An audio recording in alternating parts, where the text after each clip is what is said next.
राधे राधे दोस्तों, कैसे हैं आप सब। उम्मीद है आप सब अच्छे होंगे। हम आज का पाठ आरंभ करते हैं। मंगल भवन मंगल हारी, द्रवौ सुदशरथ अजीर बिहारी। राम सिया राम जय जय राम। राम सिया राम जय जय राम। जय श्री राम। बालकांड 10वां सर्ग। अंग देश में ऋषि श्रृंग के आने तथा शांता के साथ विवाह होने के प्रसंग का कुछ विस्तार के साथ वर्णन। राजा की आज्ञा पाकर उस समय सुमंत्र ने इस प्रकार कहना आरंभ किया। राजन, रोमपाद की मंत्रियों ने ऋषि श्रृंग को वहाँ जिस प्रकार और जिस उपाय से बुलाया था वह सब मैं बता रहा हूँ। आप मंत्रियों सहित मेरी बात सुनिए। उस समय अमात्यों सहित पुरोहित ने राजा रोमपाद से कहा, महाराज, हम लोगों ने एक उपाय सोचा है जिसे काम में लाने से किसी भी विघ्न बाधा के आने की संभावना नहीं है। ऋषि श्रृंग मुनि सदा वन में ही रहकर तपस्या और स्वाध्याय में लगे रहते हैं। वे स्त्रियों को पहचानते तक नहीं हैं और विषयों के सुख से भी सर्वदा अनभिज्ञ हैं। हम मनुष्यों के चित्त को मत डालने वाले मनोवांछित विषयों का प्रलोभन देकर उन्हें हम नगर में ले आएंगे। अतः इसके लिए शीघ्र प्रयत्न किया जाए।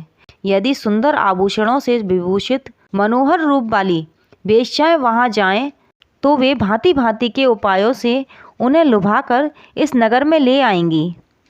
अतः इन्हें सत्कार पूर्वक भेजना चाहिए। यह सुनकर राजा ने पुरोहित को उत्तर दिया, बहुत अच्छा, आप लोग ऐसा ही करें। आज्ञा पाकर पुरोहित और मंत्रियों ने उस समय वैसी ही व्यवस्था की। तब नगर की मुख्य मुख्य वेश्याएं राजा का आदेश सुनकर उस महान वन में गईं और मुनि के आश्रम से थोड़ी ही दूर पर ठहरकर उनके दर्शन का उद्योग करने लगीं।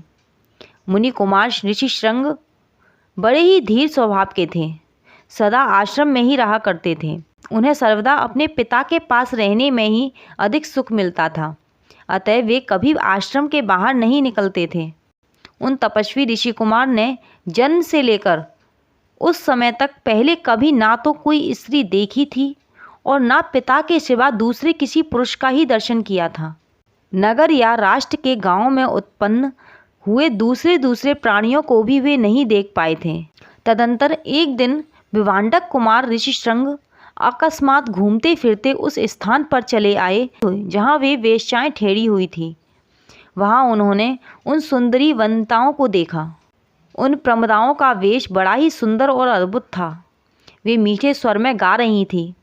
ऋषि कुमार को आया देख सभी उनके पास चली आई और इस प्रकार पूछने लगी, ब्राह्मण, आप कौन हैं, क्या करते हैं तथा इस निर्जन वन में आश्रम से इतनी दूर आकर अकेले क्यों विचर रहे हैं, यह हमें बताइए। हम लोग इस बात को जानना चाहती हैं। ऋषि श्रृंग ने वन में कभी स्त्रियों का रूप नहीं देखा था और वे स्त्रियां तो अत्यंत कमनीय रूप से सुशोभित थी।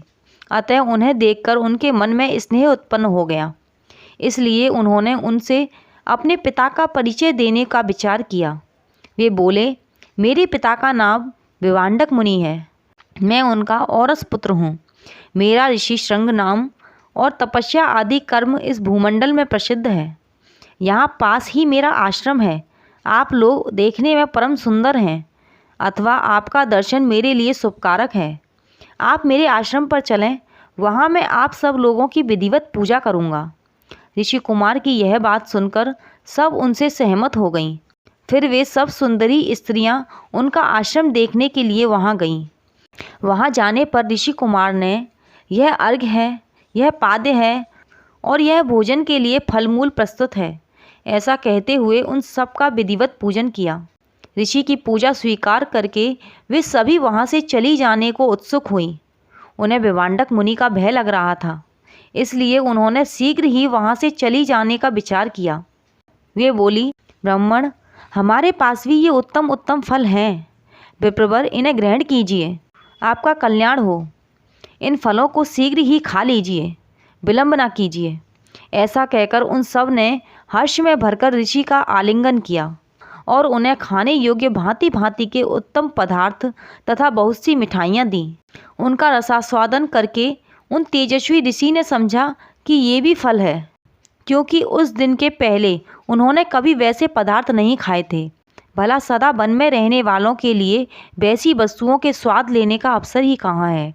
तत्पश्चात उनके पिता विभांडक मुनि से डरी हुई वे स्त्रियां व्रत और अनुष्ठान की बात बता उन ब्राह्मण कुमार से पूछकर उसी बहाने से वहां से चली गईं।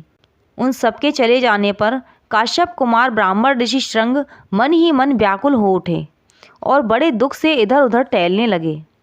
तदंतर दूसरे दिन फिर मन में उन्हीं का बारंबार चिंतन करते हुए शक्तिशाली विभांडक कुमार श्रीमान ऋषि श्रृंग उसी स्थान पर गए जहाँ पहले दिन उन्होंने वस्त्र और आभूषणों से सजी हुई उन मनोहर रूप वाली वेश्याओं को देखा था। ब्राह्मण ऋषि श्रृंग को आते देख तुरंत ही उन वेश्याओं का हृदय प्रसन्नता से खिल उठा। वे सब की सब उनके पास जाकर उनसे इस प्रकार कहने लगी, सौम्य, आओ आज हमारे आश्रम पर चलो।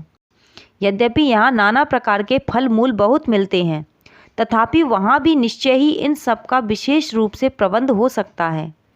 उन सबके मनोहर वचन सुनकर ऋषि श्रृंग उनके साथ जाने को तैयार हो गए और वे स्त्रियां उन्हें अंग देश में ले गईं।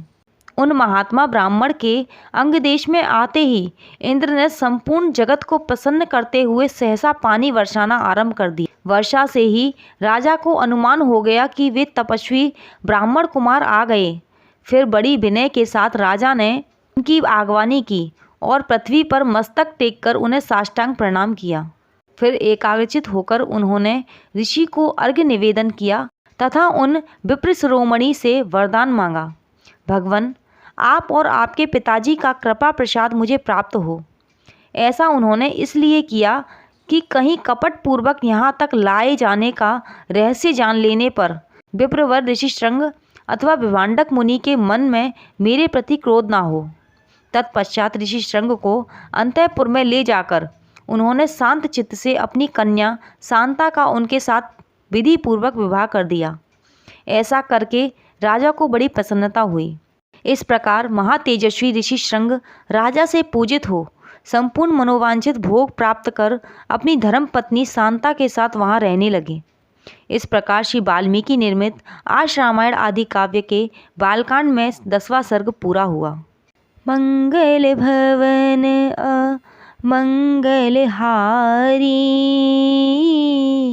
द्रवौ सुदशरथ अजीर बिहारी।